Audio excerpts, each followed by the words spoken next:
Hello, welcome again to the live stream. This is where we left off last week with this character, this Treehopper Princess character, which I'm working on right now. And right now I'm just getting into the detailing, which is kind of the fun part. Just working and refining the forms. And I won't know when I'm done until I know when I'm done, and then I'll probably do some poly painting. I've added this little insect creature from an earlier live stream as kind of a prop, give her something to hold, add a little bit of storytelling to the image.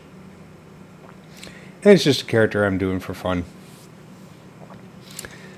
Thanks, I appreciate it. Yeah, I'm actually really happy with her. I was kind of unhappy with it for a while, which is kind of normal, I guess, especially when you're just making stuff up as you go along. But now that I've got her in a pose and I've kind of fixed a few things, I'm starting to feel better about it. So feeling more comfortable with detailing and stuff, because detailing is always is my favorite part. It's the I don't know. I think for most ZBrush artists are detail addicts. I'm no exception. It's because it's kind of funny because back in the old days, it was so hard to get good detail in your models, and then when ZBrush came out, it just added the ability to create detail easily, and of course that led to people like me becoming addicted to it. So, but it's an addiction I'm happy to bear. I wanted to make a quick plug here, self-announcement, whatever, self-aggrandizement. Not necessarily ZBrush related, but I just had a new series drop in the Gnomon Workshop, part 1 of my 3-part series on Maya 2026, Introduction to Maya 2026, and you can check it out. Between you and me and anybody else on this live stream, a lot of the models that I use in this series, which you can download with this series, were actually created in ZBrush. So I did a lot. I mean, the series focuses primarily on Maya. Well, it focuses entirely on Maya, but a lot of the models that I made are in ZBrush. This is just sort of stuff for my demo reel, but I'll show you what I mean. So I created like this cafe with this bar and all these chairs and all this kind of stuff, the stools and everything. A lot of stuff is done in ZBrush or worked on extensively in ZBrush as well. But I digress. So I'm very proud of it. It's volume 1 of 3 volumes. The next 2 volumes will come out in the next few weeks. And total is 16 hours of lessons, introduction to Maya, going through the interface and the tools and all that kind of stuff. So check it out on the Gnomon Workshop. Of course, I also have several other series on the Gnomon Workshop. Yes, thank you. I'll show you real quickly.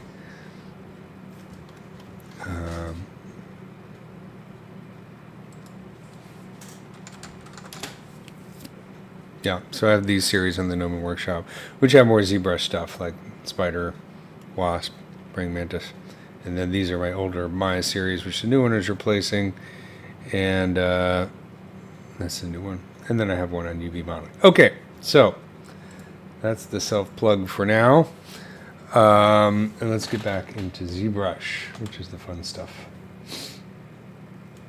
And I'm going to work on detailing the hand here, so let's solo it. And just kind of refining some of these parts. What is my poly count on this, or point count rather? Highest level looks like 1.4 million, so I think we can subdivide it another time. Get some good detail. I'm using the SK cloth brush, which is one of Sakura, can't pronounce his names, Sakaki's brushes. He's a live streamer as well. And this is not a dynamic cloth brush. He invented this brush before the cloth brushes became known. But it's called a cloth brush because it's really good at doing like cloth wrinkles. I like it I use it instead of, I used to use the Damien Standard brush for everything, which I still love that brush, but I like to use this one now because I like how elegant it looks. The lines it creates are really nice. So just adding a little bit of its insecty kind of detail here. You guys tell I've had a lot of coffee already this morning. Let's take a look at some reference here.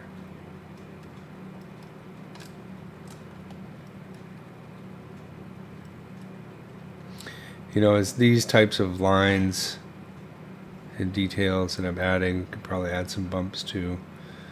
But I think they kind of help to really bring out the forms, and they're just fun to do. I don't know if I'm going to give her hairs like this because I want to keep her nice and feminine, but this kind of shapes, I think, is what I'm kind of bringing in here.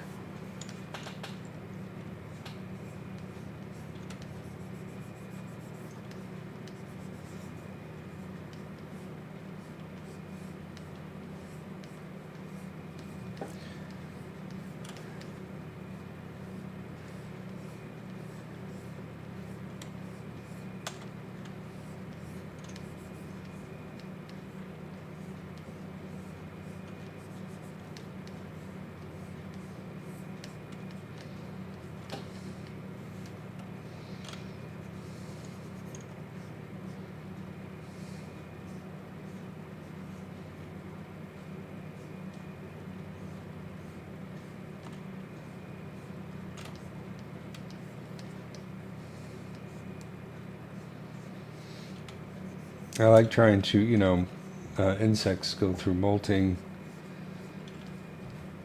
as they develop from one stage to the next.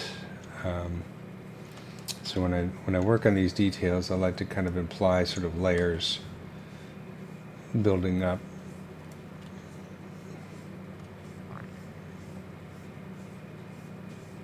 Especially on sort of these open edges. I might be overdoing it a bit here, but you know, it's just kind of a nice detail.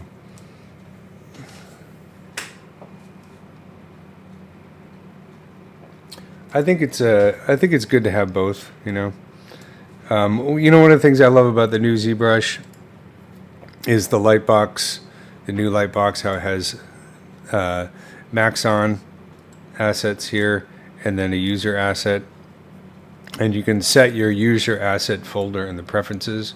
You just go to preferences, asset directory, and then you can change the location. And this way, you know, as you upgrade from one version of ZBrush to the next over time, you don't have to go and move all your custom assets and all that kind of stuff. You can just point to that same directory, change or put it wherever you want on your hard drive. That's really nice because it makes it much easier to find my custom brushes. So I really like that aspect.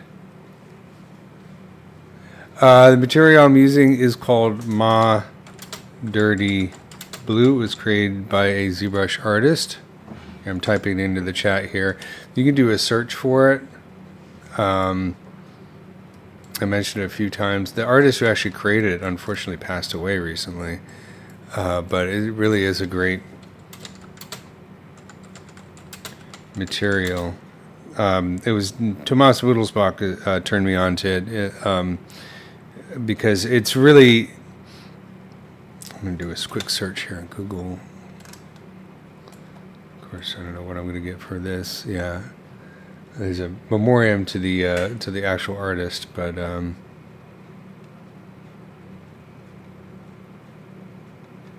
let's see if this is still here.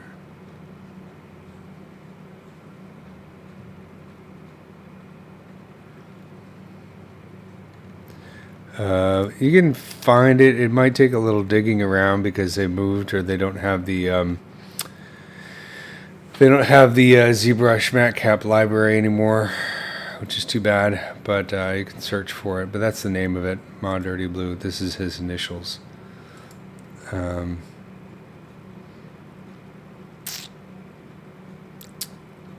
This is some of Tomas's models using that material.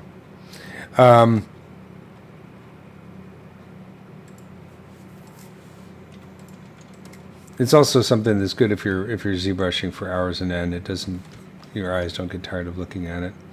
I know some people really still prefer to use like the gray materials, like the blend materials and stuff, because the specular highlight does a good job of showing the forms. So I'll switch to that one every once in a while. Where'd it go? Blend, blend, blend. This one right here. And this one actually reacts to light, so you can move the light around. But I find that one to be get kind of tiring to look at when I'm detailing. So this one I really like for detailing.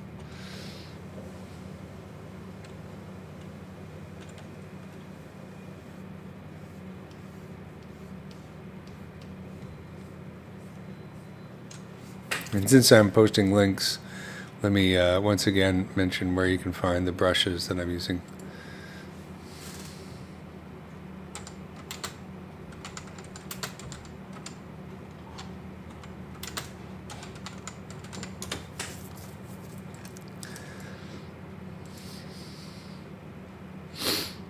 If you go to Gumroad,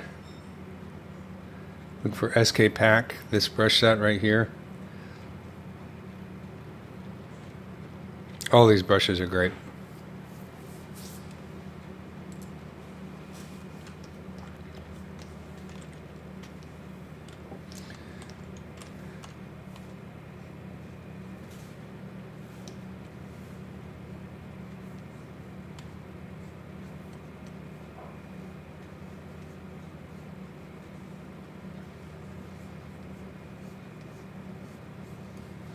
Kind of doing insect-like joints here, but it's kind of a blend of insect and human. That's kind of the whole point of the character. I don't know how functional these would be, but this particular project is all about looking cool. Taking a break from the technical.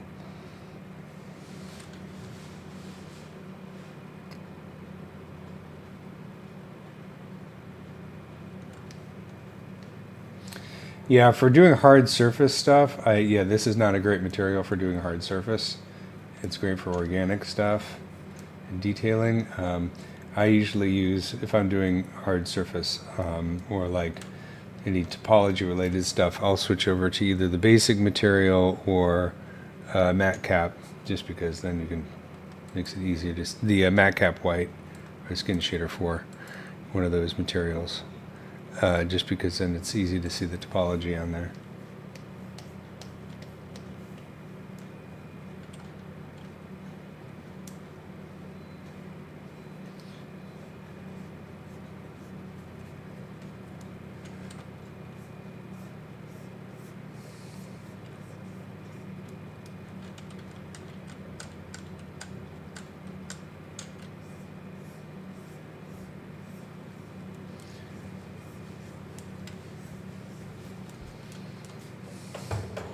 Hold on. I already have a coffee.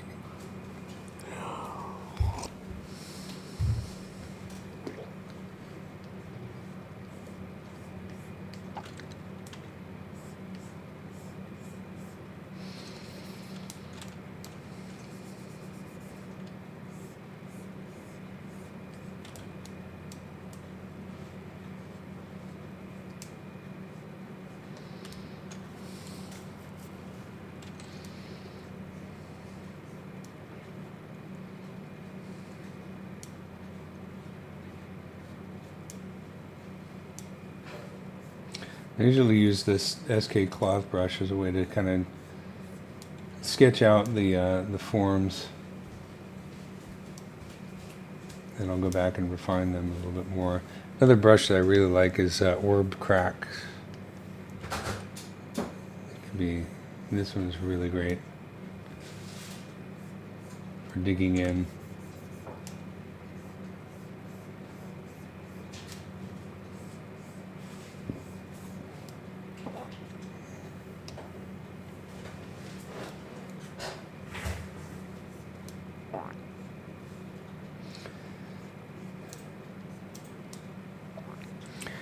And I might do, since I'm not working symmetrically and she obviously has another hand, I might just copy this hand over when I'm done with it, just to cheat, and then repose it on the other side, mirror it over it. I don't want to have to do this kind of stuff twice.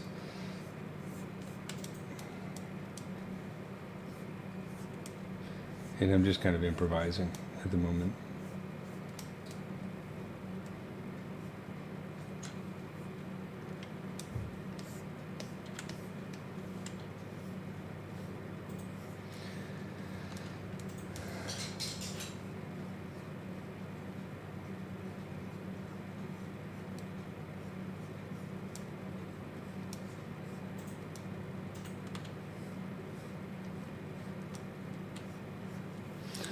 Then what I'll do is I'll take TW clay with low Z intensity and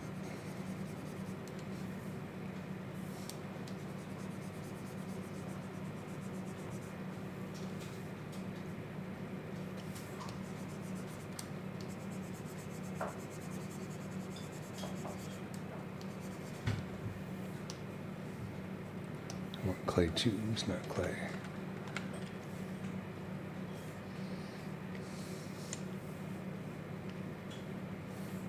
There we go. That's what I like.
Might kind of It's looking a little squished.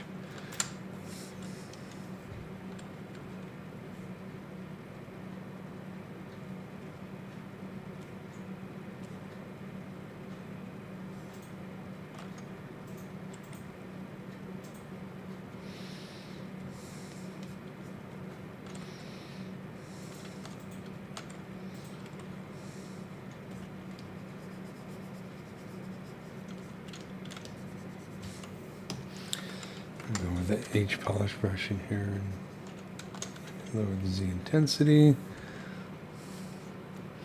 Oh yeah, we were just talking about the material. It's called Mod Dirty Blue.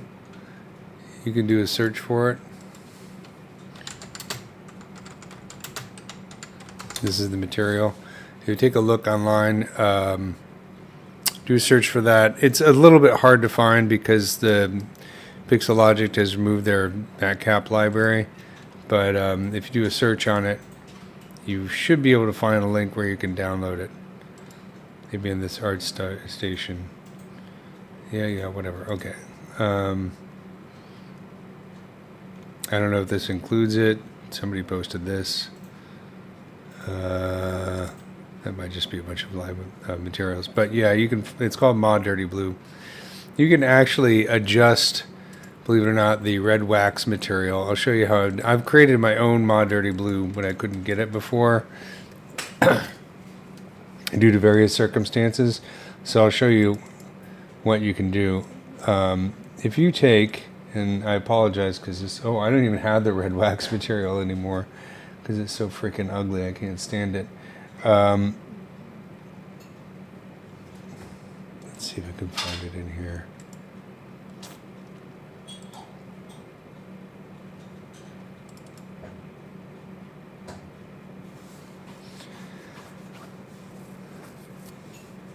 If you take something like matcap metal, right, and then go into the material palette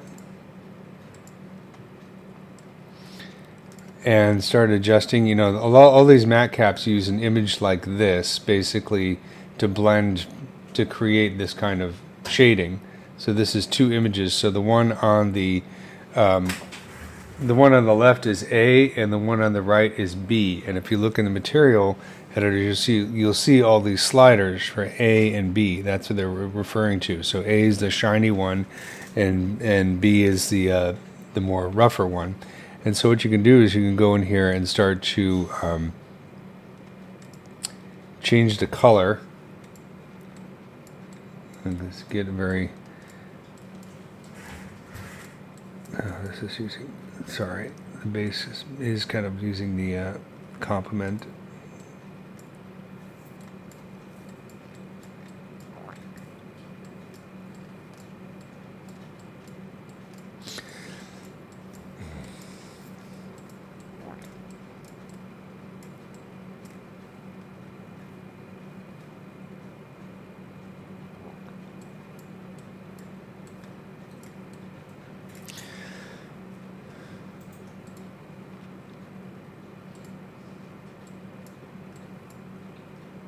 All right, this is probably a bad example right here.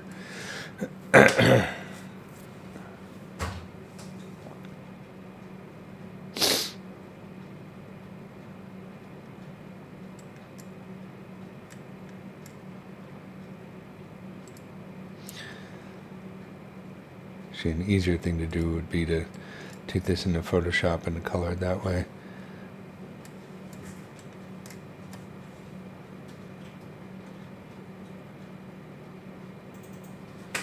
All right, sorry. I got soap in my eyes. Let's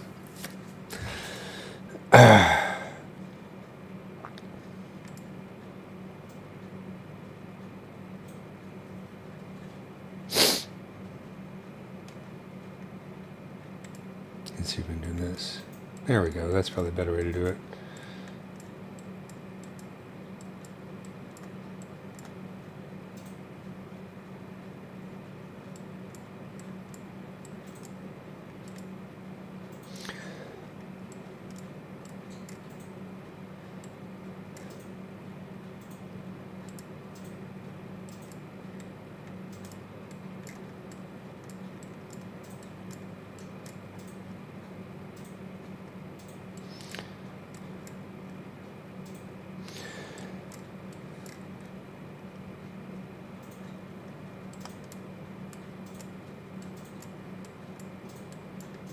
Well, I've done it before. In this case, it just takes a lot of fiddling around, but you can mess around with these sliders and basically create your own version of it. Or even take the original. This is what the MatCap Mod Dirty Blue image looks like. You can actually export this image and bring it into Photoshop and do some adjustments there as well. So it's got kind of a gray on the A side and a dark, blue on the A side and a dark gray on the B side.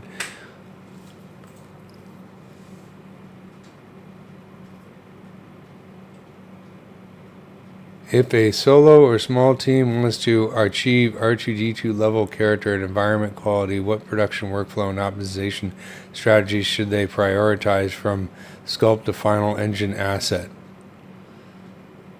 I don't know. Hire some good people. Work hard. It's going to come down to the people that you hire and their knowledge and experience. I mean, that's a really broad question, so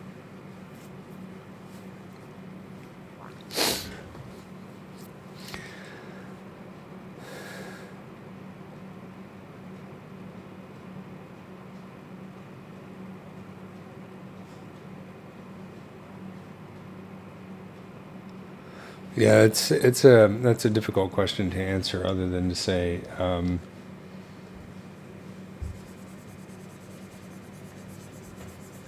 it depends on how big your team is. If it's just one person, then you're just going to have to work your ass off and learn everything until you get it.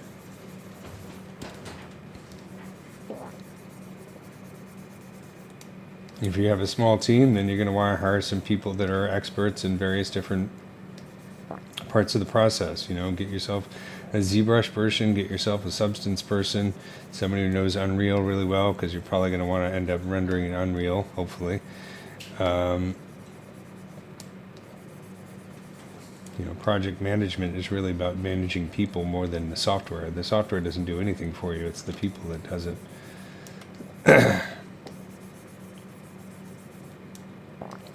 This is one of the reasons why I haven't really gone out of my way to become a 3D lead or a visual effects supervisor, because when you're a visual effects supervisor, you're supervising people. You're not sitting around making cool stuff all day long. You're dealing with personality conflicts and people who can't seem to get the work done, or people who are overdoing it or overthinking it or whatever. And a lot of times you're fixing their problems. You also spend more of your time in meetings than you do with ZBrush. Me personally, I'd rather spend my days being an artist more than anything else, and so I haven't really worked hard to become a VFX supervisor or something like that. For me, it's glamorous on your web page, your resume, but being a VFX supervisor is hard work and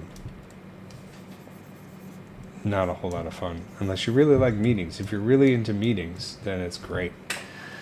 But meetings for me are kind of like a personal hell. I don't really enjoy them very much.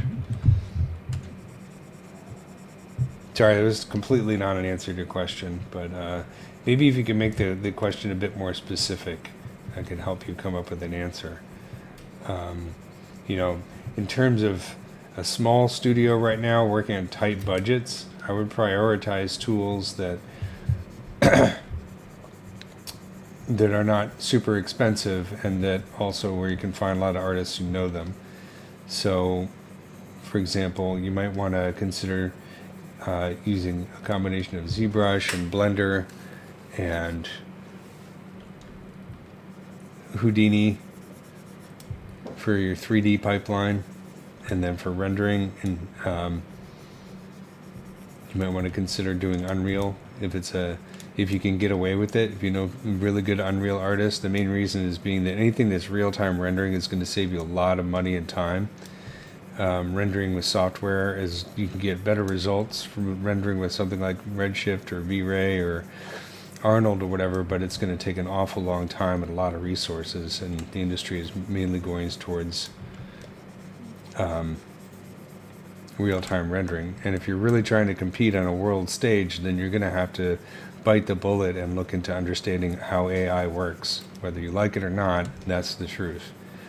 I know a lot of people who are very, very, very much against AI, and I understand their point of view, and I understand their concerns. But if you're trying to survive in this industry right now, you're going to have to, at the very least, learn how AI works so you can talk about it intelligently, even if you don't want to use it. Because it is going to be part of your pipeline at one point or another. Somewhere in there, it's going to be in there. Might even be just scripting. Maybe you need to make custom scripts or something. And AI is going to be a big part of that. And it's also being incorporated into a lot of tools.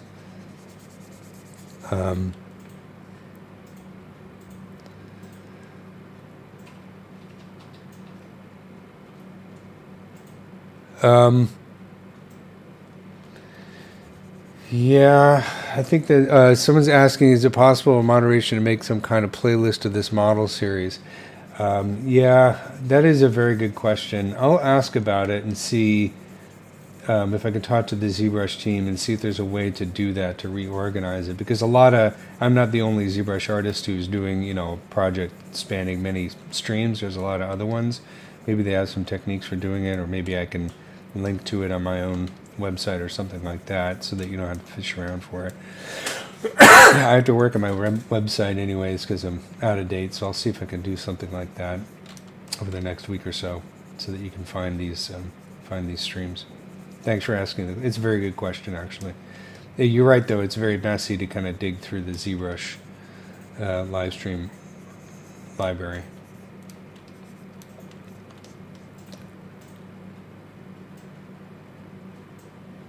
Oh, cool. I'm glad you found the material. So, yeah, I have really super mixed feelings about AI, which I talk about all the time. But I just saw an interesting interview with David Frum, who's a journalist and political guy, and I'm not going to get into politics right now, but it was an interesting interview because he was talking about AI in terms of journalism, but I think there's some things that, in his opinions, that can apply to us as artists. And he's basically saying that he's putting off, he didn't want to talk about AI until he had actually used it. And he didn't want to jump into the situation until he really understood it. And so after using it for a while as a journalist, you can understand that how AI can be just as dangerous in something like journalism as it is to like our industry, because in terms of, there's number one, AI makes a lot of mistakes and gets things wrong. It actually has an inherent bias, which is not good. And it can also make you lazy. It can make your brain atrophy. It's definitely true for artists. If you start relying on AI to make all your models, what's going to happen to your anatomy knowledge? It's going to atrophy. You're going to get worse and worse at it. And you're going to lose that ability to see what's good and what's bad in whatever AI generates. And not to mention, it takes the joy out of the work. I don't think that what I'm doing right now looks tedious, but I actually thoroughly enjoy it. I'd hate to live in a world where I can't spend a day sculpting a cool model or modeling something,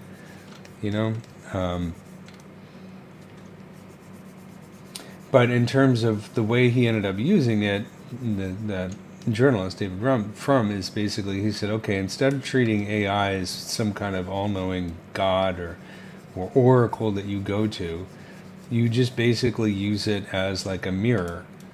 And you basically say to yourself, okay, I need to solve a problem. What's not working with this model? And then, or in his case, what's not working with this article or whatever he's trying to write? It's not working, so I go to AI and I use AI just as a way to talk to myself.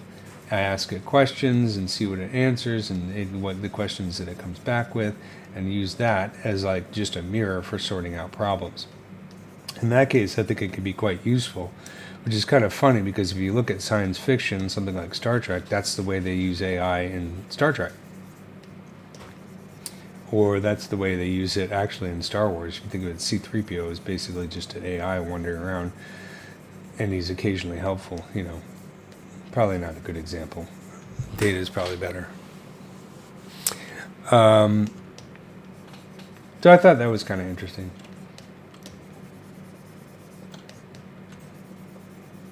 It's like, for me, it's like trying to work on an image the other day, and I was trying to figure out how I wanted to pose this dog for this image, And I was actually working with another artist. It's not entirely me, but I was trying to explain to the other artist how I wanted the dog to look in the image, and I didn't really have time to draw out a dog. So I just basically, that's how, used AI to pose the dog, to create some images, to send it to the artist, and then he used that as reference, just the way same way he would use reference going online, in a combination, looking at photographs and that kind of stuff, and that worked out really well. He still created the painting of the dog, and the dog came out the way that I wanted it to with the pose, but it just saved the trouble of having to try and, my drawing skills are pretty minimal, and I didn't really have time to pose it in ZBrush, so it saved a lot of time. So it's just a problem-solving device, I'm using a Cintiq, like a 23-inch, I think. I forget which model it is. Cintiq Pro. I used to have like one of the old-style, really huge, heavy Cintiqs. That thing lasted forever. It was like 15 years I had it and never had a problem with it. The only reason I don't have it is because I moved and I couldn't bring it with me. So I gave it to a friend of mine. But yeah, I love the Cintiqs. They're really fantastic. And then there's the other, there are less expensive other brands that are also really good too. But for me, I have to have a tablet. I have to be able to draw on the screen. Okay, I'm probably beating this thing to death here. So what I'm going to do is, just to clean this up quickly, I'm going to go down a couple of subdivision levels. Alright, I haven't made a whole lot of detail on here, just some detail. I'm going to delete higher subdivision levels and then divide it a couple times, just as a quick way to smooth it out.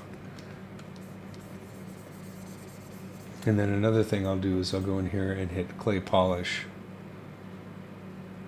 You can actually do this on a lower subdivision level.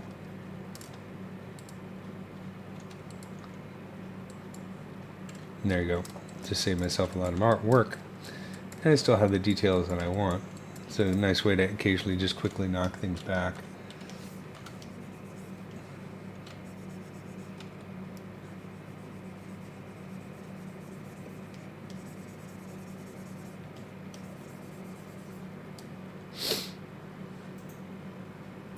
I have some reference on my other screen, so let me pull it up here.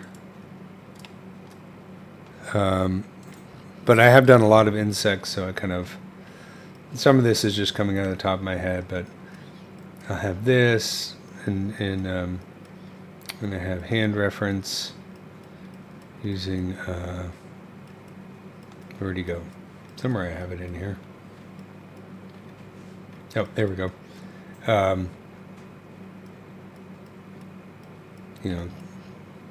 These types of things, but I'm using the shape language from insects here.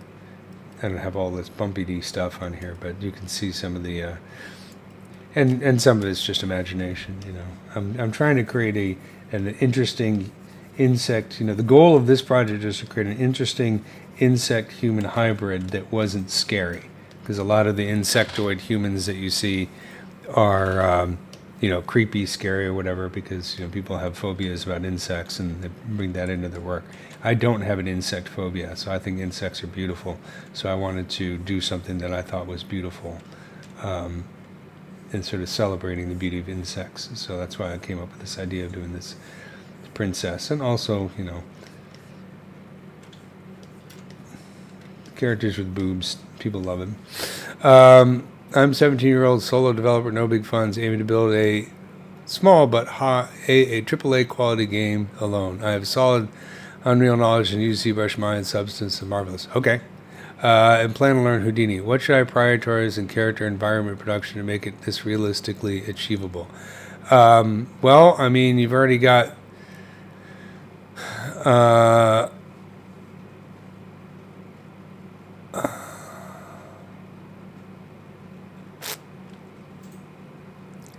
I think you can put off learning Houdini for a little bit. Houdini is going to be really useful when you're doing things like hair and claw simulation, and also even more rigging and that kind of stuff. I would say you're going to need an animation tool for sure. So Blender is pretty good. I would recommend Maya is great. Maya has really great animation tools, but Maya is expensive. They do have an indie version, so you can look into it, which I think would be useful. And obviously, you can use my training series in the Newman Workshop. That being said, I think that you're going in the right direction. You're doing all the right things. So one of the things that I learned early on when I was very frustrated because I'd spent so much time studying and working, and I wasn't getting the quality that I wanted out of my projects, and then I realized, maybe I'm doing everything right. The only thing that I'm not doing is giving myself enough time and being patient and understanding that it takes time to learn this stuff. So you're on the right path. You're doing everything right. If you're going to prioritize, there's a lot to do if you're doing it by yourself. Some other things that you might want to look into is because if you're going to model everything yourself and rig everything yourself and animate everything yourself, then it's going to take 1 billion years. So you're going to want to look into other possibilities for speeding up the workflow. So this might be assets like Kitbash. It might be using some of the AI tools to generate parts of your environment that you don't have time to build out individually. You might want to look in terms of animation. Depending on the type of game that you're working, you can start with a lot of animation that already exists out there in terms of like motion capture data that you can purchase or download and that kind of stuff. Mixamo, things like that. I would look into, make a list of the things that you want in your game scenario, whatever. Think about the ones that you really are important to you to get exactly the way you want. So that might be hero characters or hero environments, and focus on those things first, and then think of the other stuff that you'll need but you don't necessarily have time to make yourself, and then look into things like Kitbash or Sketchfab or other things that you can buy and adapt, scan data, etc. quickly. But you can't be a master of all trades. I've tried it. I'm a generalist, but there's a certain point where you just can't do everything yourself. You can't be the world's greatest digital sculptor, but also a VFX expert or a rigging expert. In fact, because those are very involved disciplines and they take a lot of time to learn and master and do well. So you might have to look into expanding into a smaller team or finding friends that can help you out with some things. It's a hard pill to swallow because we all want to be the genius that was able to create a AAA quality game by ourselves over a weekend, but that's just not realistic,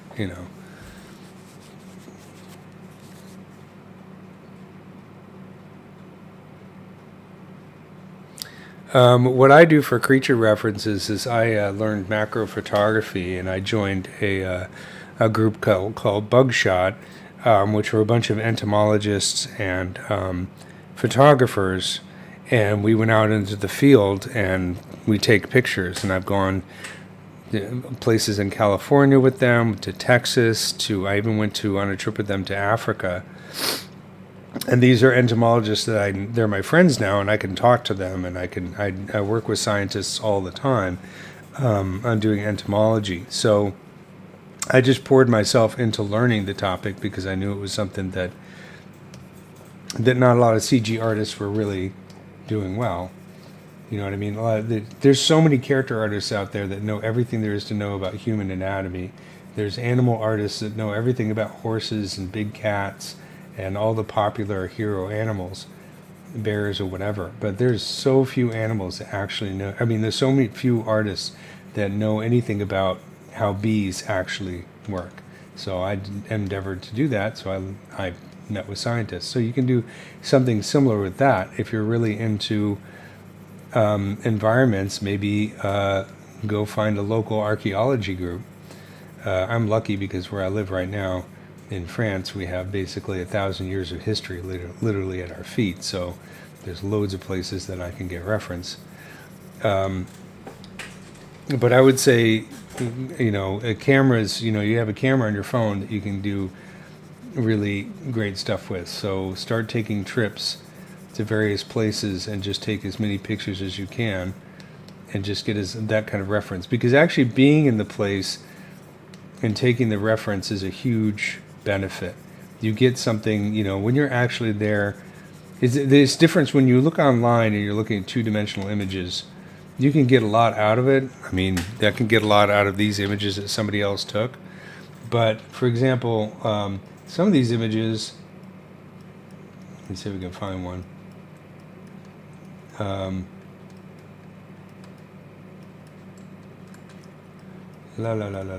Excuse me, just a moment. It makes a huge difference when you can actually go out in the field and talk to somebody. So one of the photographers in here, is Nicky Bay. I actually know him. I met him, wonderful guy too, and I've been in the field with him taking pictures. Now his pictures always look 1,000 times better than mine, but when you're actually in that environment and you can actually experience what it's like to be there, that informs you on such a subconscious level that will bring in more realism into your project. So, for example, I don't just do bugs, I do other stuff, and I have another personal project that I'm working on right now that has nothing to do with insects, but has a lot to do with the architecture here in France and in terms of environments and that kind of stuff. So my wife and I, we go out and we take pictures and we visit all these churches and medieval sites and Roman sites and all this kind of stuff. And I take my iPad out there and I use ZBrush to scan various different things, or in the forest or whatever, all these different environments, and actually being there and getting a sense of it, actually touching it, makes such a huge difference. If you look online at some of these sort of fantasy medieval kits that have been created, you can tell when people are just kind of slapping something together out of sort of the typical understanding of fantasy environments, as opposed to the people who have actually been to a medieval location and actually touched the stone. There's a huge difference. Reading is a huge thing too. I think reading books, you need to read as much as you possibly can about your topics, because you'll discover really cool things. Unfortunately, people, at least in the United States, have stopped reading, and I think the art is going to start to really suffer because of that, because a lot of knowledge is getting lost. People are spending all their time depending on Google image searches and Wikipedia, and not enough time just reading actual stuff. Just you have to sort of become an expert in that area that whatever your game is focused on, as much as you possibly can, while still absorbing all the technical information and that kind of thing. I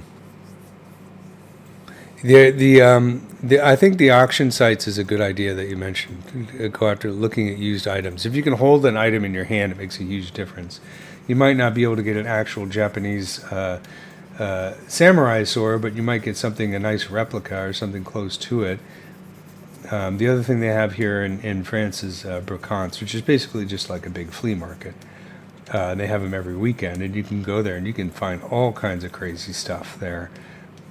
So if you go to flea markets, or depending on where you are, I don't know where you are in the world, but you can find a flea market or some place that has used items and pick them up. Or the other thing, if you can't, you might be able to find scan data on something online that's something close to what you want to do, and then you can bring that scan data directly into ZBrush. It's like the next best thing to having the actual object. In some cases, it's even better. Like in the case of insects, I have scan data that actually has the inside of the insects as well as the outside. Even though it looks like a mess, you can find all really cool things about the anatomy. I discovered all these mistakes I was making in my bee anatomy once I had some high quality scan data. It's very useful. I don't know, hopefully this is helpful and it's not just rambling.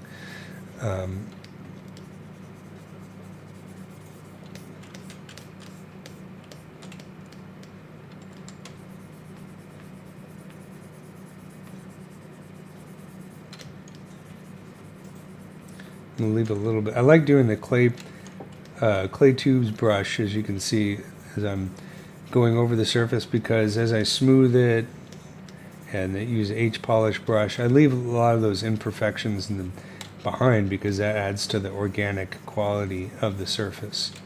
You know, some of these little scratches and lumps and that kind of stuff, that adds a lot to making it look realistic. See, you can even see that I've got some happy accidents here that I can take advantage of. You know, a lot of these repeating patterns of divots is something you'll see a lot in insects. They go along a line. A lot of insect anatomy will have this kind of stuff, and it could be a cool. That might be a motif that I bring into the rest of the hand. I'm just going to leave it there for now, kind of in the background. But you know, it's just a little subtle detail that I can add. Right now, I'm just kind of exploring, so I'm making a lot of marks and seeing where they go. Let's save this sucker.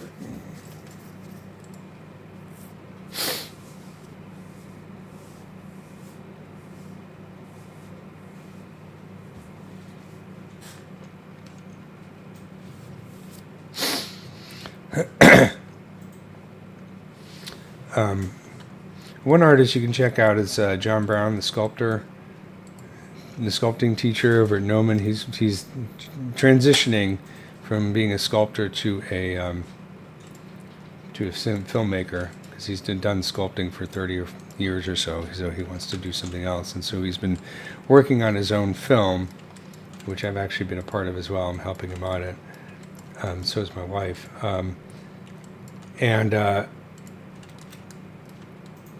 For him, the whole idea of the film started with a sculpt that he was doing for a tutorial, where he was doing a sci-fi sculpt that was kind of a kit bash kind of thing, a combination of clay sculpture and model kits and that kind of thing. And as he's developing it, he started, building a story around this character, which ended up being the movie that he's currently making. And he's making it on very, very low budget, running around the streets of LA filming this thing with his own camera. It looks really good. He's calling out a lot of favors too. He had me play a role in the film, so he had me running down the 3rd Street tunnel in the middle of the night filming me, which is kind of funny, and that kind of thing. But you can follow him on Instagram, or check out his website, because he has a lot of great advice on how to do a project with almost no budget. I'll pull up his website here.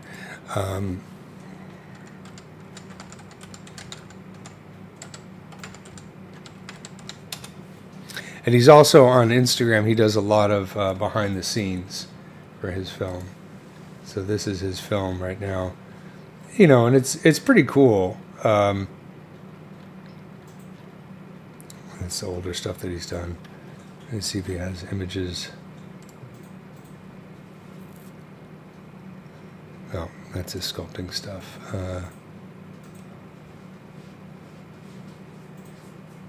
This is sort of a trailer for his movie.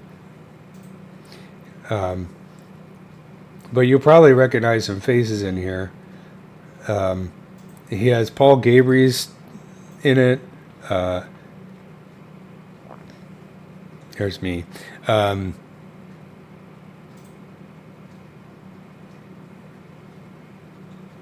Louis Tucci, a lot of ZBrush people. He filmed some of it, a lot of the old Gnomon campus, and also at the Pixelogic offices. It's a cool sci-fi sort of dystopian. This is all filmed on location at the the old Gnomon school, not the new one. And this all started with an idea for a sculpt that he had, and it's pretty cool. And he's called on some favors from various VFX artists as well as students at the Gnomon school. But almost no budget. So you might want to. You could follow him. He's Sculptor Dude on Instagram, and he has a lot of behind the scenes stuff that might give you some ideas on how to do something for a very low budget. So that's pretty cool. Yeah, as you can see, we actually built he sculpted the outfit in, like I said, clay and kit bashing, and then we put together a model using 3D printed parts and that kind of stuff. It's kind of it might give you some ideas on what to do in low budget, but still, it looks very nice. He's still working on it though. But you can check that out.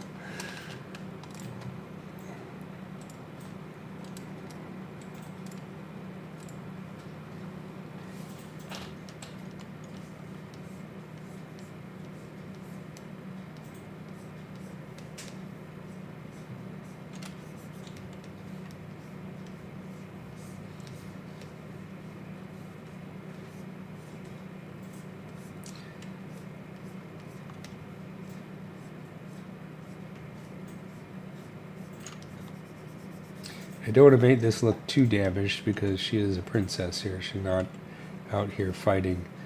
But I also want to make it look organic, like it's not robotic. So I'll probably add some of these details, like these, lines and these cracks and stuff, and then knock them back a bit so that they're not overwhelming. But, some of this sort of softer, rounder parts in these segments, I want to make them look like they're more overlapping here.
I have my mask by polygroups all the way up to 100, and these guys are different polygroups, so it makes it easier for me to work on one segment without affecting the neighboring one.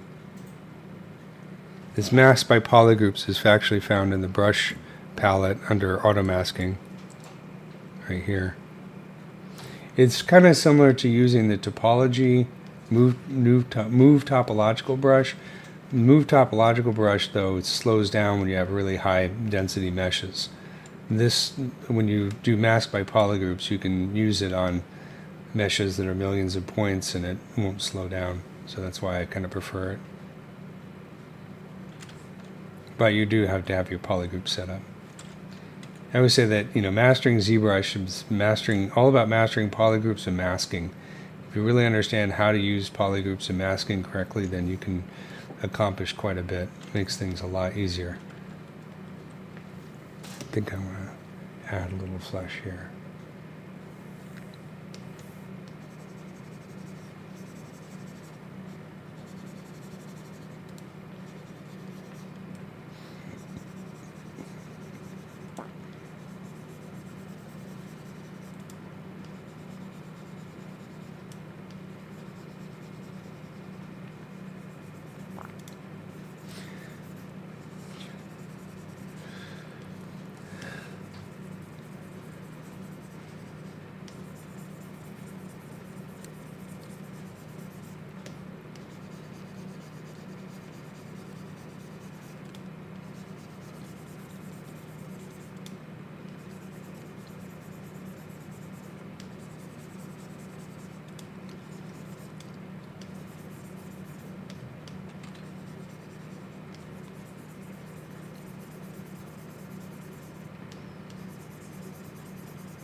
I'm kind of using those lines that I drew before as sort of implying the underlying structure. Even though this is an exoskeleton and not a endoskeleton, it still has areas where it's being reinforced, and so I'm using those lines kind of as a way to guide that, and then I'm using the clay tubes brush as to kind of blend these together so they're not quite so too prominent. It's a back and forth though. I'll probably redraw those lines again as I develop it. And then I usually go into like H polish here and start to create the planes, or reinforce those planes a little bit more.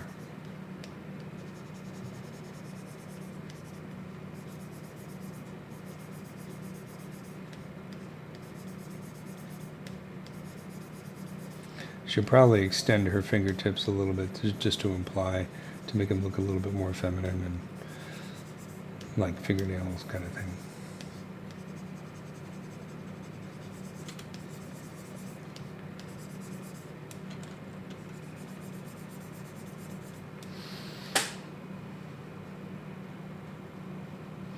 Oh, okay, yeah, good question about clay polish. I'm happy to explain it because it's one of my favorite features. So what clay polish does, I'm going to clear the mask on this.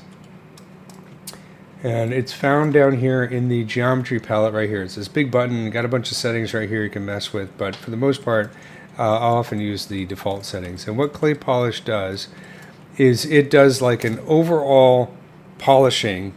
Like imagine if I was taking the H polish brush and I managed to hit all the surfaces at the same time with the exact same amount of strength. That's what clay polish does. So I'll move it down to a lower subdivision level so that it's a little bit more obvious. So if I hit clay polish, you see how it just tightens everything up there? I'm going to undo it, Control Z to undo. So here's my model before clay polish, here's after clay polish. And then of course you can go in here and, like I said, mess with some of these settings. If you hold the Control key and hover over a setting, it will give you an explanation of what it does. Sometimes the explanations actually make sense. But overall, I'll just hit it. But the important thing to know about clay polish is that when I use the clay polish and it's tightened up all those edges, I'm going to switch over here to flat color. You see that gray area right here? That's actually a mask. So when the clay polish operation happens, it leaves a mask behind. So you have to understand that, because when you go back to sculpting on it, so if I start to continue to sculpt here, let's say I use clay tubes or something like that, you see how it's leaving that line there? That's because this is masked. And what's cool about this is, you could just clear the mask and then continue to sculpt and you're just fine, right? But anybody who's seen my work, you know that I often use that residual mask as a way of detailing. So for example, I'm going to go back a few steps here, and I'll go back to the highest subdivision level and I'll do clay polish, and you can see I've got kind of a messiness there. And the result of the clay polish is a bit more subtle, because right now I'm at the highest subdivision level and I've got many more points, got 5 million points. But if I invert the mask, so I'm not going to clear the mask, I'm just going to invert it by hitting Control I. I'm going to hide the mask by pressing Control H. So the mask is still there, it's just not visible. And I'll go in here with something like the inflate brush and start to do an inflate. And you see that what that residual mask does is it, by using the inflate brush, I can go in here and inflate and then smooth, and I get all this really cool detail for free that looks very organic and very insectoid. If you've ever looked at a bug through a microscope, the exoskeleton, you get a lot of these kinds of details. So that's sort of a side benefit, sort of a happy accident as a result of the clay polish leaving that mask behind. And so this is a way that I can quickly add, and this is great also for if you're doing like zombie flesh or something like that. It could be really cool. So you can use a lot of these lines that I've created while sculpting as sort of the primary ingredient for creating this kind of cool, happy accent. Now, I might not do this type of detailing for this model because I don't want her to look all wrinkly and that kind of stuff. But for other models, I use it all the time. In fact, I probably use it way too much. But it's because it's just so cool. And depending on the type of sculpting that you do and all the stages leading up to this, you can get some really different and interesting types of detail. You know, if I go back, or I'll just hit another finger here, if I hold the Alt key with the inflate brush, I'm going to get a very different type of detail than if I use the inflate brush, because it's pushing in. And then I'll smooth it down, and so you get some really cool stuff like that. So clay polish is one of those kind of little secrets in ZBrush that if you play with, you can discover some really cool things about it. You know, it's like you have all kinds of different types of masking that you can use for detailing. A lot of what you see me doing now in the sculpting is sort of setting up for the final stages of detailing, which will take advantage of a lot of that masking. It's why I like to leave this kind of sort of organic detail behind so that it's not too smooth or too clean. I'll go back to this point right here. You know, this kind of stuff right here, I want to leave that behind. I don't want it to look like this, because this is robot territory where this is insect territory. What's the difference between using Dynamesh with polish option on and clay polish? I think I mean, the simple thing is going to be a difference in the result. If I'm Dynameshing, I'm completely restructuring the geometry. So what I'm going to do is let's clone this so we can take a look at it. So this is so I don't have to damage this. You know, it's basically when you're using Dynamesh, you're restructuring the entire topology. I've already kind of got a decent topology through ZRemesh, right? If I do a Dynamesh, it's going to destroy all that topology, but that's fine. What Dynamesh with polish does is it's going to try and kind of keep it sort of neat and clean as much as possible while redoing the Dynamesh. So if I turn this on, it's kind of like doing that clay polish and Dynamesh at the same time. But if I'm just doing clay polish, then I'm not destroying my geometry. You know what I mean? So in this case, I'm going to have to put the resolution really high in order to get a decent result.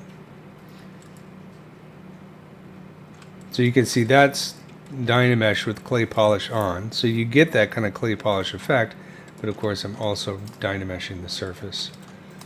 So it's kind of like doing two steps in one, I guess, is the way I would put it. If I turn polish off and do a Dynamesh, oops, let's put up the resolution.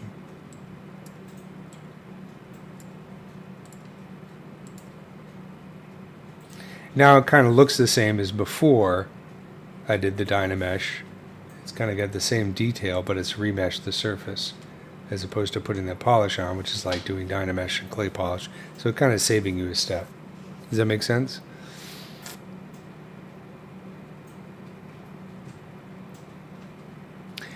What can you suggest for understanding forms? Heard a lot of different things like one head every day. One head every day is a great exercise because you're trying to understand the form, but you're also trying to understand how to create those forms using the various ZBrush brushes. I would say do the one head every day for a while until you just can't stand it anymore, or do part of the head. You know, use Loomis. Or this is one of John Brown's.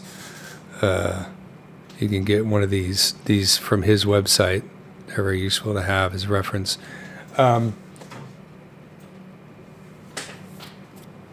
But the other thing is, for me, for insects, like I said before, take some scan data. You can get scan data from anywhere now. Fab, Sketchfab, ArtStation. You can create your own scale. What I've been doing is taking my iPad to various different places and scanning sculptures and other things. So that's a good thing, is to take some scan data and clean and spend some time cleaning that up. Let me see if I have this available that I can load. I was showing this I think last week.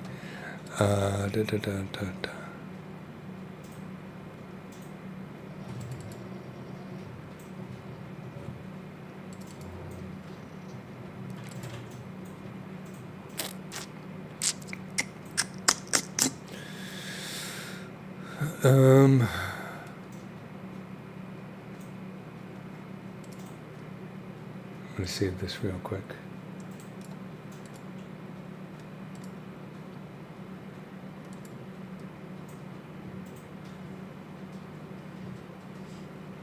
And load a project here.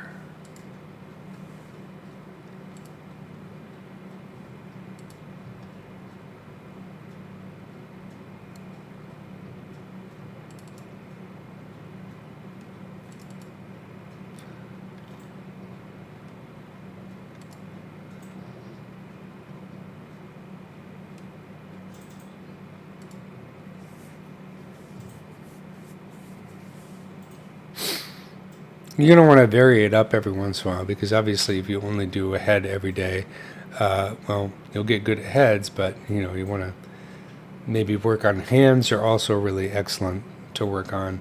I've done a lot of hands over the years. I mean, these are obviously different because they're insect hands, but for whatever reason, I've sculpted an awful lot of hands. I don't think I'm the best at hand sculpting, but I have a solid understanding of it. This is loading a project, so I'll show you what I mean by scan data. You could always just say maybe change your practice once a month, do a month of heads, and then do a month of hands. And so, for example, this is a project I started doing just for fun, which, if we take a look, here's the original scan. So I did this with my iPad, scanned it directly into ZBrush with the new iPad scanning feature, which I love and I'm happy to promote. So you can see it looks pretty good. I'll turn on a different material here so you can actually see that it actually captures the textures and that kind of stuff. But you can see if I turn off the textures and zoom in, you can see it's pretty low poly. The textures are doing a lot of the work here. And even then, it's kind of like, it's a scan. So this is a great thing to do because it can give you some practice in working on forms. And then so what I've been doing is just making my own version of this, one piece at a time. And it's good practice because I'm already, I've got the proportions worked out. So I'm not saying this is not done yet, so it needs a lot of work. But, redoing the head and redoing the arms and the body and looking at various different variations. I worked a lot on the dragon here to make it look less like a lump of goo. And I haven't done anything on the legs yet. So this is another good area of practice because you can get scan data on all kinds of different stuff. And cleaning it up is a great exercise. And like I say, it can get you away from the tedium. But I would say do the head exercise first. And then if you take a look at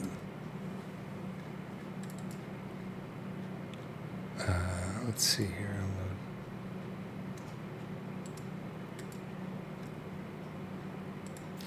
Insects are great because they're so alien. You can't get away with it's not like a Loomis thing. There's no Loomis for insects because insects are wildly different from one species to the next or even within a species. So it's a completely different challenge. Let me see if I can open up some scan data of some insects here.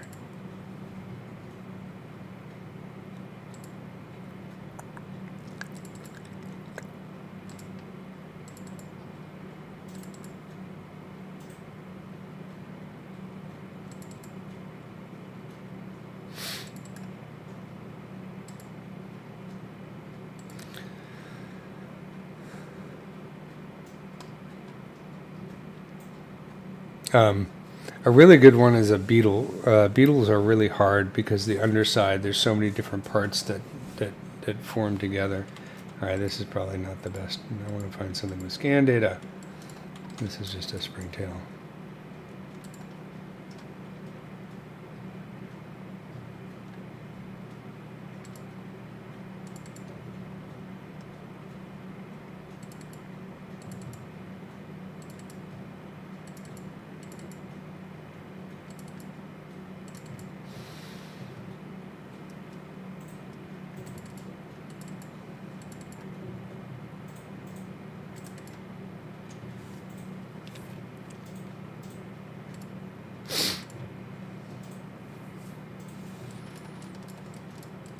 This is a bumblebee without the fur, and this is what the scan looks like.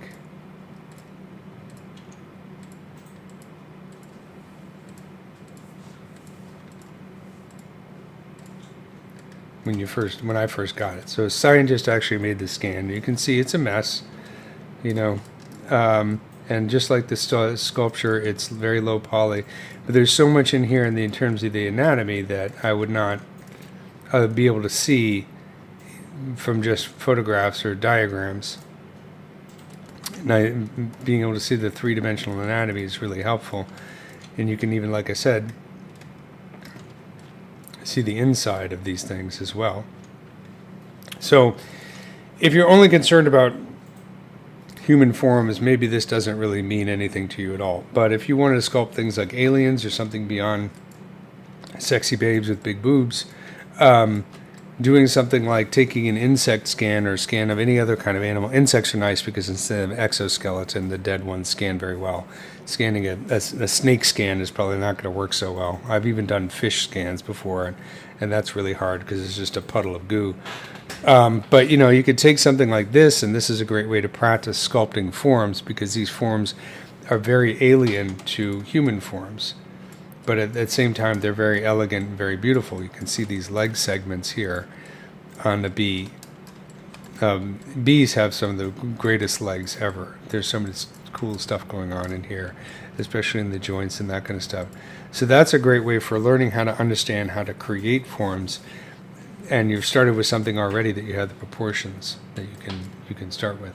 So those are some ideas on how to sculpt forms, you know, and get practice. So maybe you do a month of heads and you do a month of hands, and then you grab some scan data of something. It could be anything, and spend a month just trying to refine those various different forms. I think that's good practice. Hopefully that's helpful. I don't know.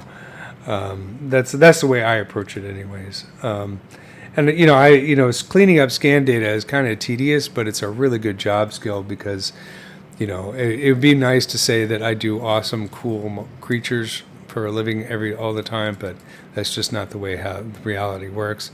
A lot of times I have to clean up scan data for various different projects. They did yet another remake of The Stand a few years ago as a TV series, and I worked with Filmograph on doing the opening titles, and they just gave me 25 props that I had to clean up, scan data, and I had a really short time to do it. So that was a great exercise in sculpting quickly, and cleaning up scan data and doing things like Dynamesh and ZBrush and that kind of thing. Let's see, I'm going to bring back my Treehopper.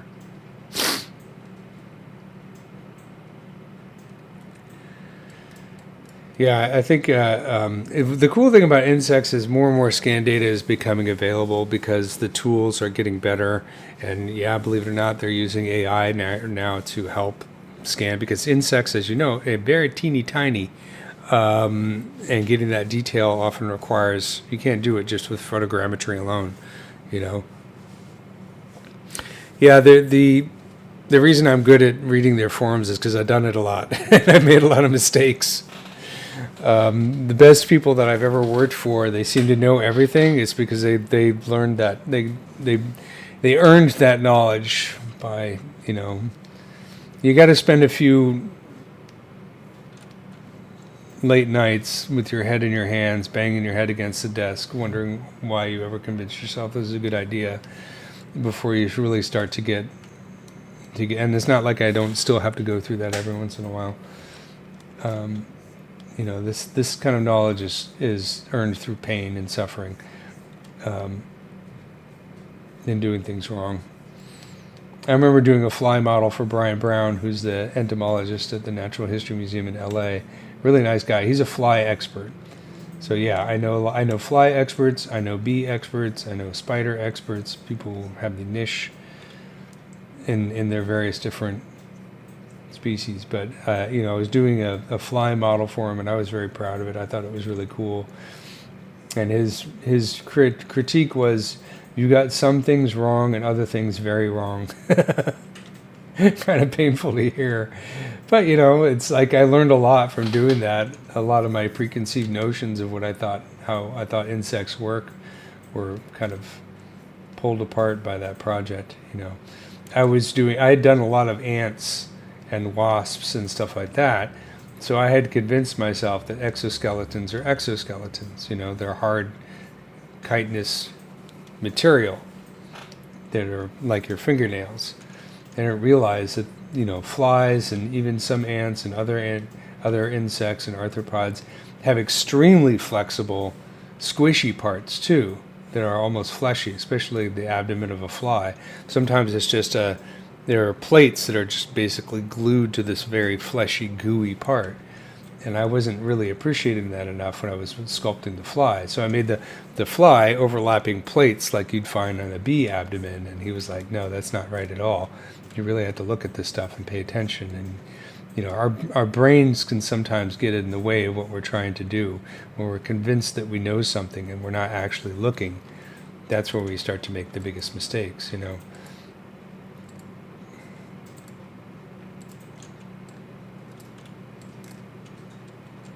Oops.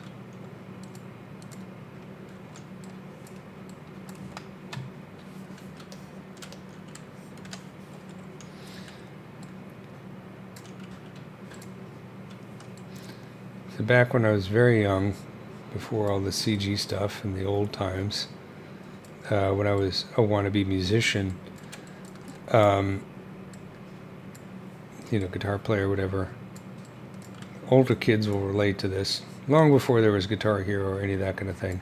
The only technology we had, you had record players and you had tape decks, and that was it.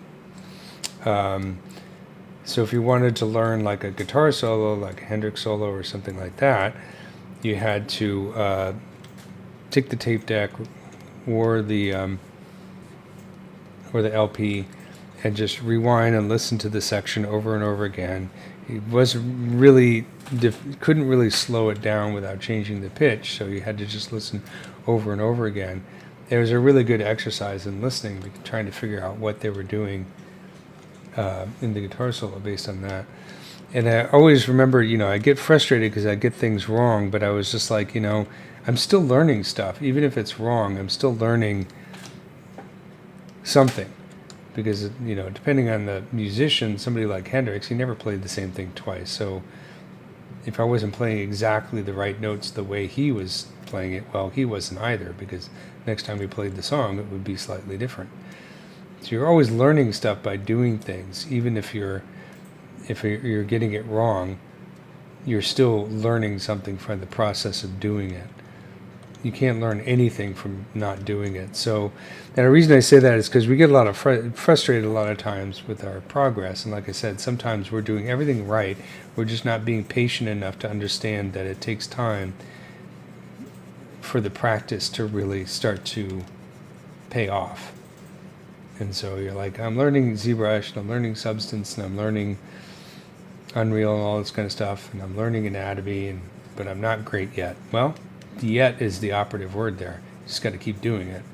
The yet will happen. And then once you get up to a certain point where you're really great, you'll be good enough to realize that you're not that great, and you'll criticize all your work because your understanding of things grows faster than your ability to do them.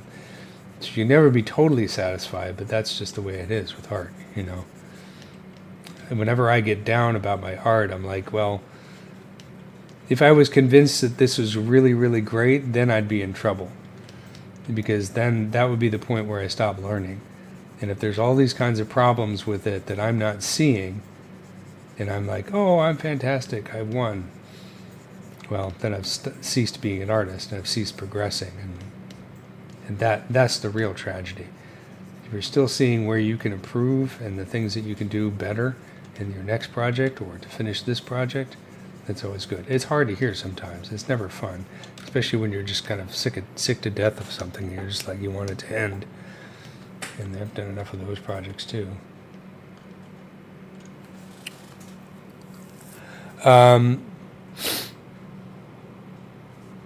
Oh, thanks. I'm glad you like the UV toolkit course.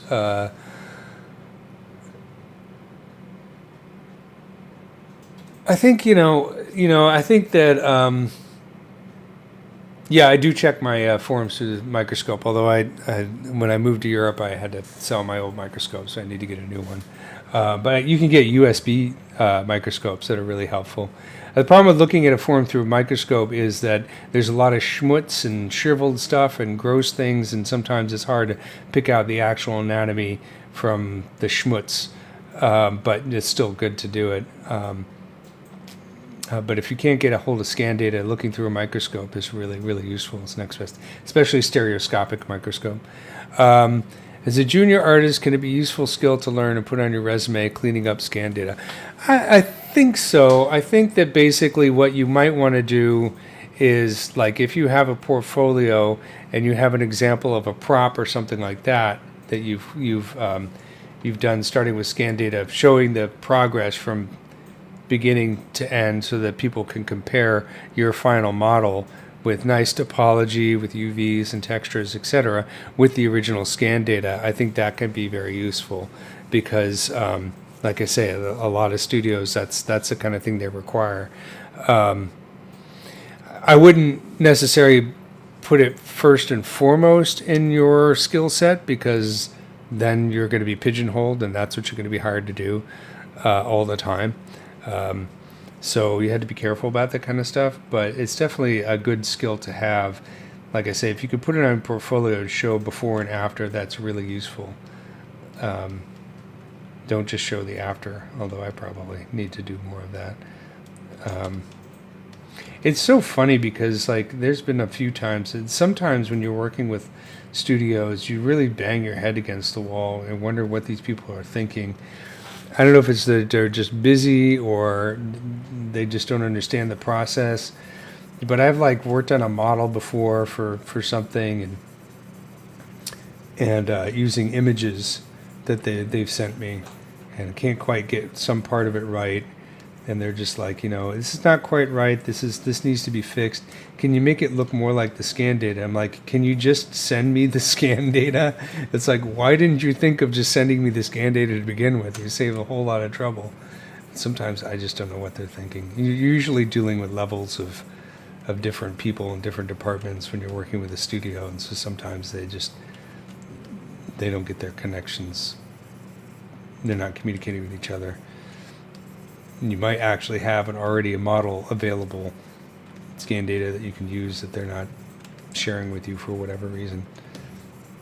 But I've had to clean up scan data of actors before. So when I worked on the titles for Aquaman, I had got scan data of Jason Momoa and Amber Heard and a bunch of other actors, which I then had to clean up and pose and all that kind of stuff for make them look like ice sculptures and that kind of thing. So that's kind of fun. So I spent a lot of time looking at Jason Momoa's butt. Also Amber Heard's butt, and several others. That's always kind of funny. That's also a really good way to learn anatomy, obviously, because I had to pose him for the Aquaman titles. And what was funny is, his outfit was, thousands of sequins. And they gave me a version of that to work with. I didn't make it from scratch. But every time they changed the pose, I had to go back and change every one of those sequence positioning. So you really got to know how to work with polygroups when you do something like that. But also I was being paid by the hour, so that I'm like, you want me to pose him again? I'll pose him again. I don't mind. More money for me.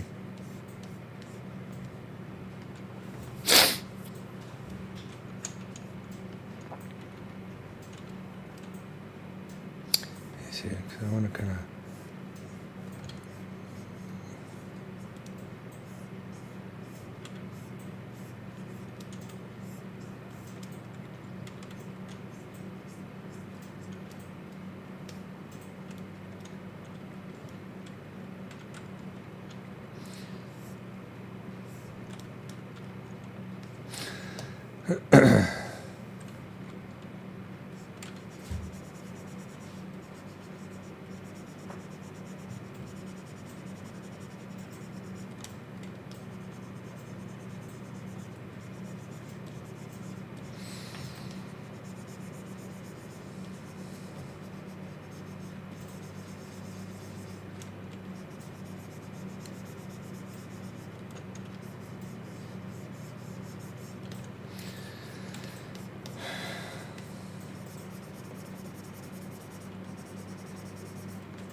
So I'm going to try something here.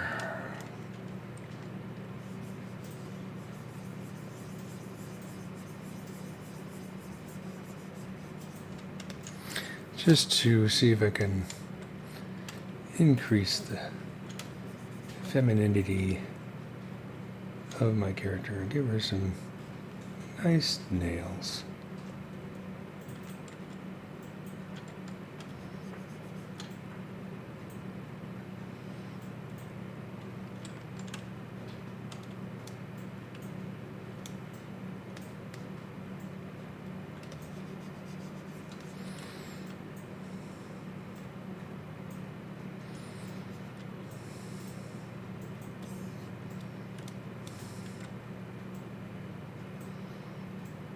Obviously, I might have to redo the topology here, but, you know, it's okay.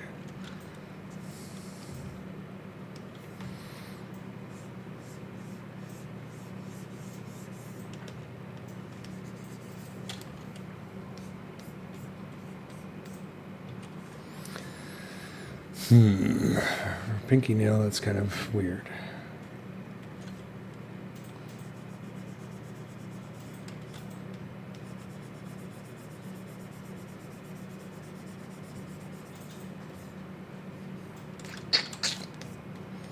No, sir, I don't like it.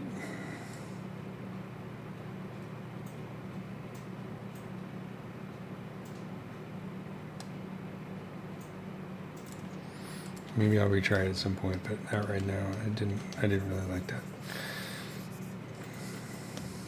You could always just do this. Maybe just make it.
Starting to obsess about this finger.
There's some other polish sliders down here under deformation.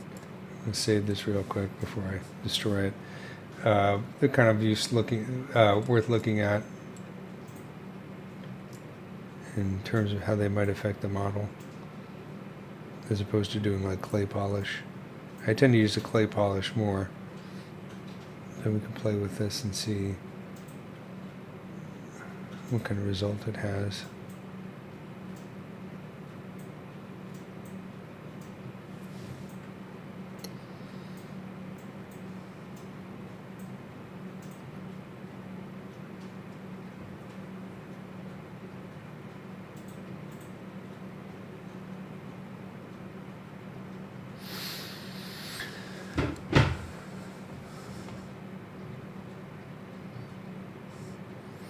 It certainly is taking a while.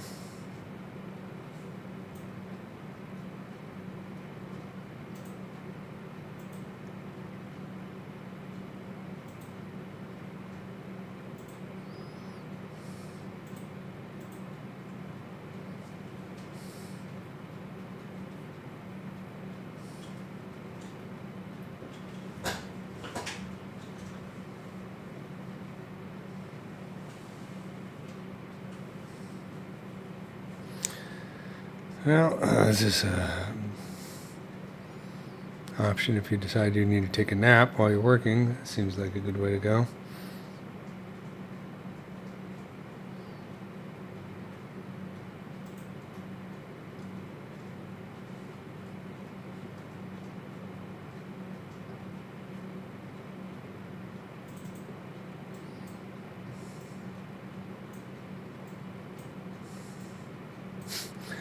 Oh, that. Does anybody notice a difference? Let's see if I do Control Z. I don't notice any difference at all. Interesting. Okay. I did notice something. Oh, yeah, this right here.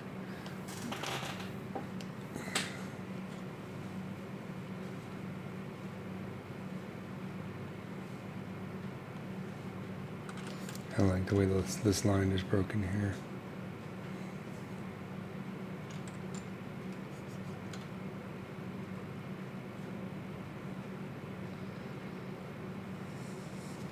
Kind of curious. Let's see. I'm going to go down to a lower subdivision level this time. And let's try that again. Let's see what polish crisp edges does.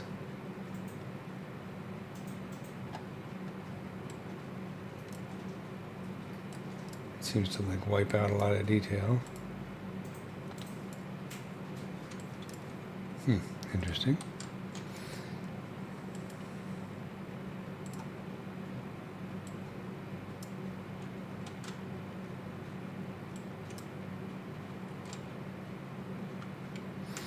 Go up a subdivision level.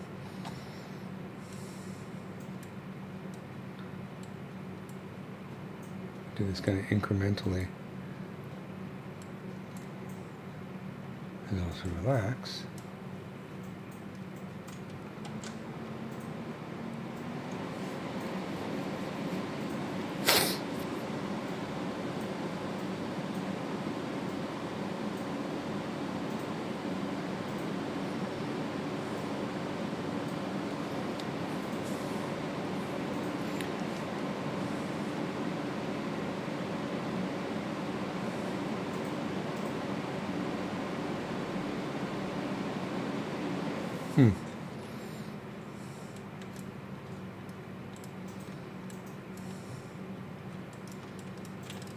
It's kind of one way you can go about cleaning up stuff really quickly. I'm going to go back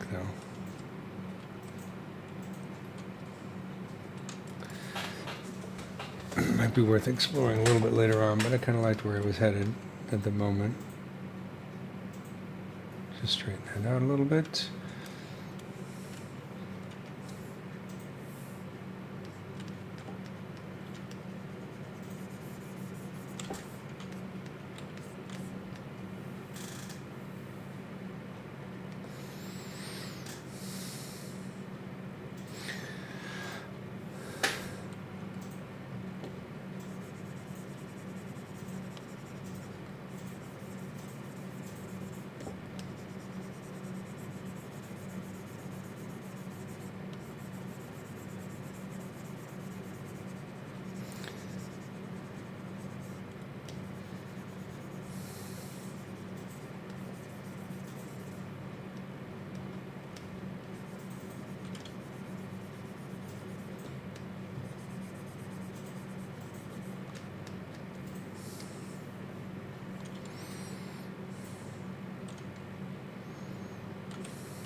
Do you have any human face modeling or animating? I was trying to create the set of 52 face poses on my models.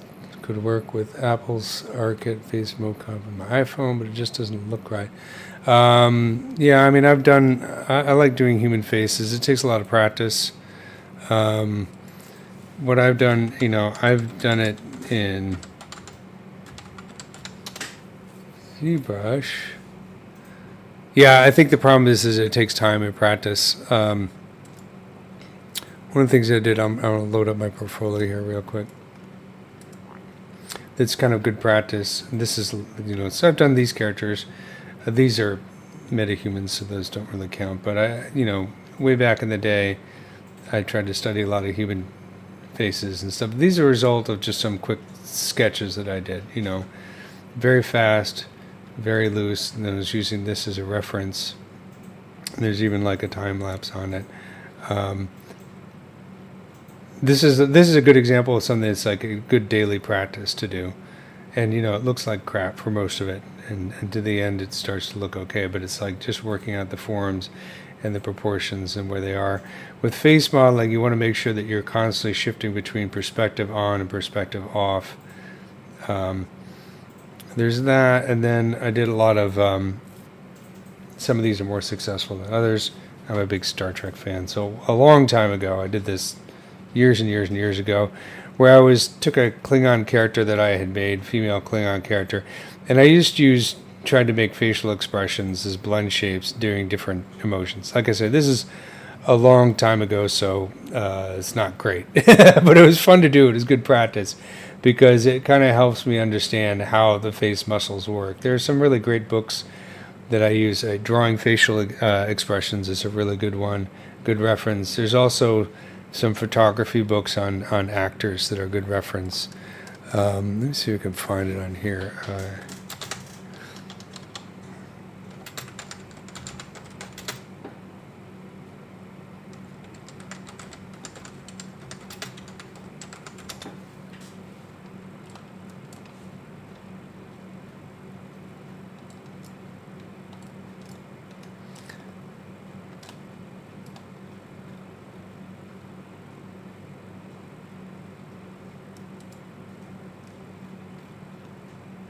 Oh yeah. Okay. So if you go to I think this is the same one that I have, the book, where they take actors and they give actors a scene. They describe a scene and they say, okay, do the facial expression based on the scene, and they take really beautiful pictures of it.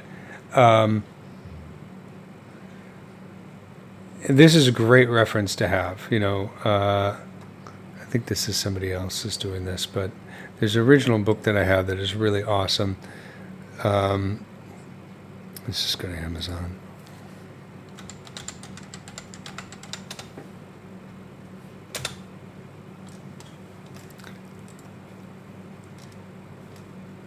Let's see.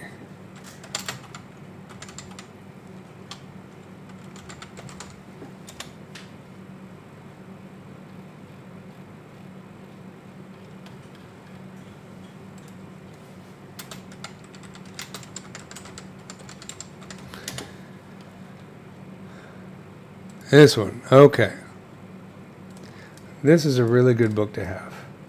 Highly recommend. In Character Actors Acting by Howard Schatz. Get yourself a copy of this book. Does it actually show the inside? No, let's see if he has a website that I can use.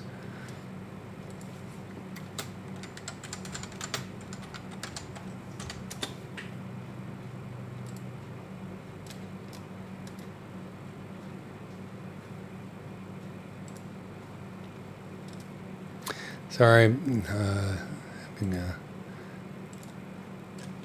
Okay. Howard Schatz, In Character. This book right here. Get a copy of it. It's really fantastic.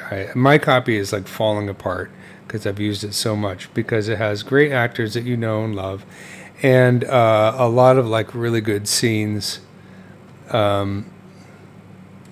And he's just a great photographer in general, for reference, photo reference. So this guy, I think, well, you got your muscly people, of course. I get a little tired of looking at overly muscly people because, you know, they're not realistic in my opinion. But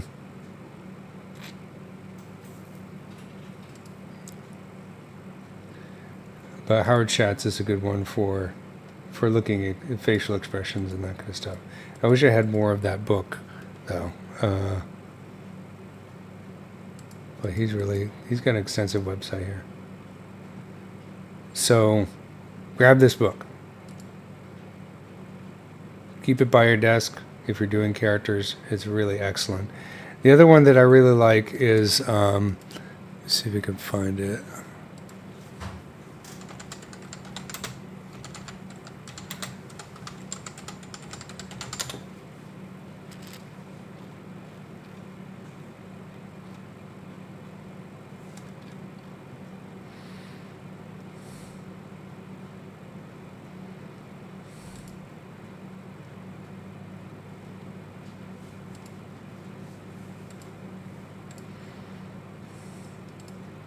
I don't have this one, but it looks pretty good.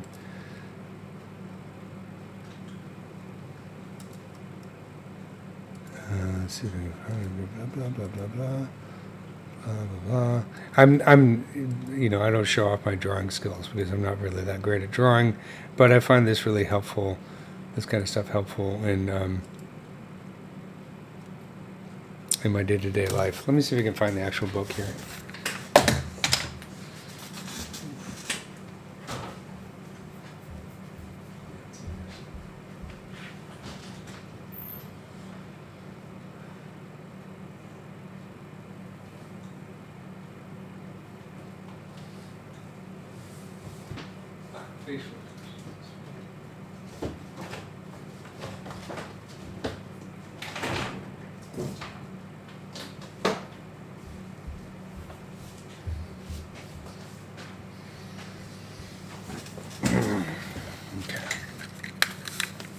Sorry, thank you for indulging me.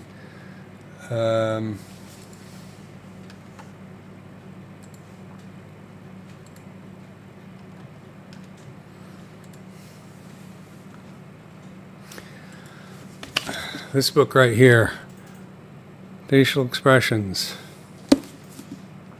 artist by Gary Fagan. This one is great because it's got a lot of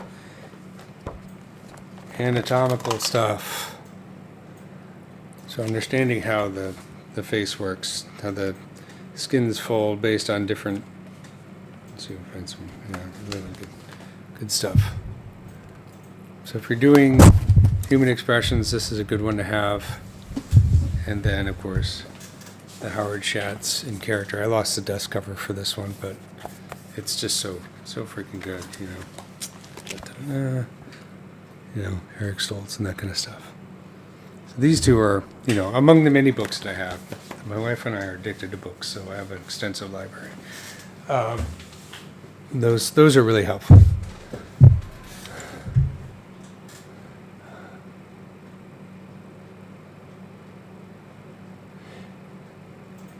Yeah, I think it's just, you just got to do it a lot. And, whenever I do human characters, I like them a lot for about half an hour, and then I hate them.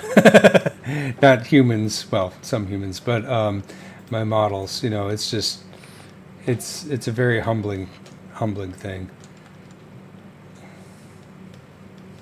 I think there is, there's the other thing that's kind of dangerous is that getting overly obsessed with human anatomy can start to make your figures look very stiff and all like anatomical studies as opposed to characters. That's why it's good to do facial expressions and look at because when I was studying at the Gnomon School many years ago, I was taking drawing classes with Kevin Llewellyn. He's an amazing artist, and he would not get too hung up on the name of every single muscle and every placement of the muscle because of that. Sometimes you do have to just go with what your eyes see, and it's a balance. You need kind of both. The way I would explain it is it's kind of like music theory. If you study a lot of music theory and you play and you write music, sometimes that music theory can get so in the way of what you're trying to express musically that you're just basically following a bunch of rules and you're not actually writing music. And the music ends up looking like a corpse. Just like if you become obsessed with anatomy, your characters will start to look like cadavers as opposed to real characters. And then, of course, everybody in your universe is going to be super muscular and super fit, which is kind of boring too. I'm not a big superhero fan, so I don't really go for the super muscly dudes. Facial Expression. The Artist's Complete Guide to Facial Expression by Gary Fagan. See if you can see his name there. You should be able to find it on Amazon. It's just there's a lot of Artist's Complete Guide to Facial Expressions.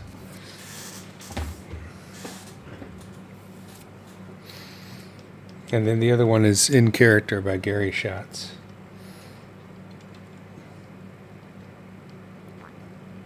I do have some characters I'm going to be working on. Well, this is a character, but sort of a creature character, but some human characters I need to start creating for a personal project very, very soon.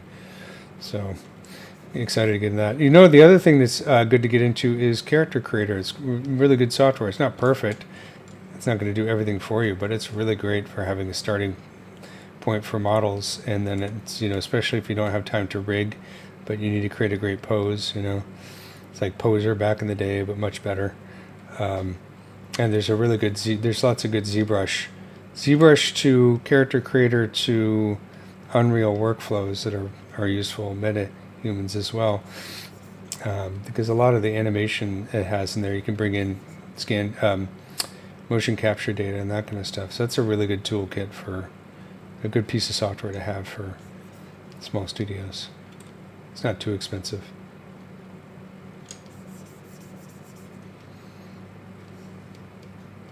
All right, this is really bothering me. I need to go down to this lower subdivision level. It's turning to.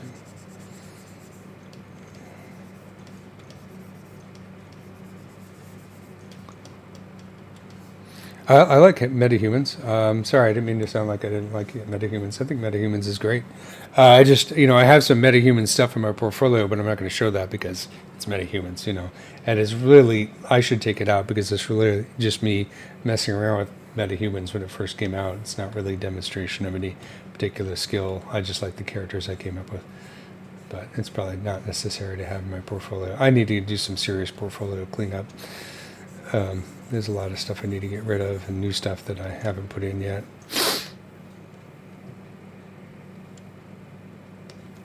But yeah, MetaHumans is great. My wife has done some really cool stuff with it. She was doing a really cool Keanu Reeves portrait in MetaHumans a few months ago.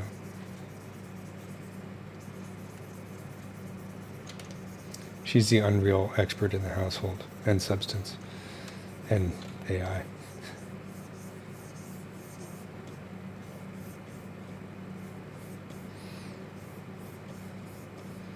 I haven't incorporated the child into the workflow yet.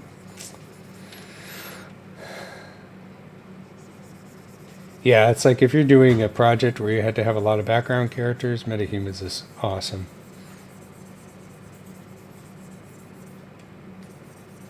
But, you know, if you're doing a main character and you need to start somewhere, you can always export a well, I'm sorry, I'm thinking of Character Creator. Character Creator, you can export a mesh and bring it in ZBrush and start adjusting it.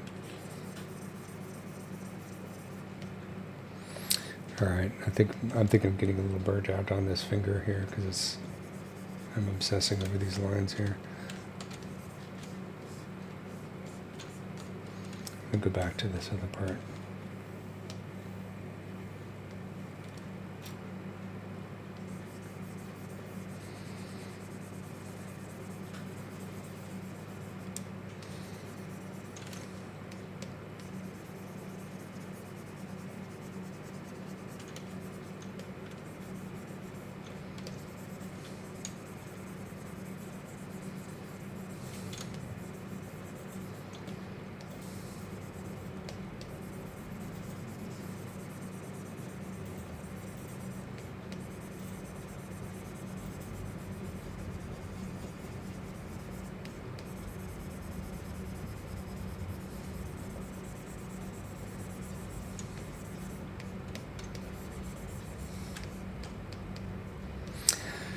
All right, so it's 1 o'clock, so I think I'm going to wrap up. Well, 1 o'clock where I am.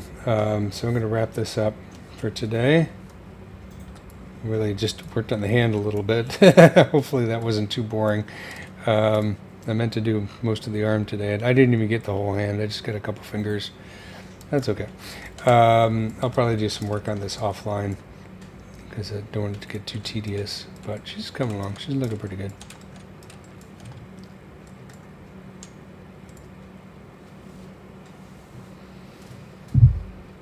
You're following my works in Cybex? Oh my God. Cybex. Cool. Thank you. I appreciate it. I'm glad you enjoy it. It's nice to be a CG artist still after 20 plus years.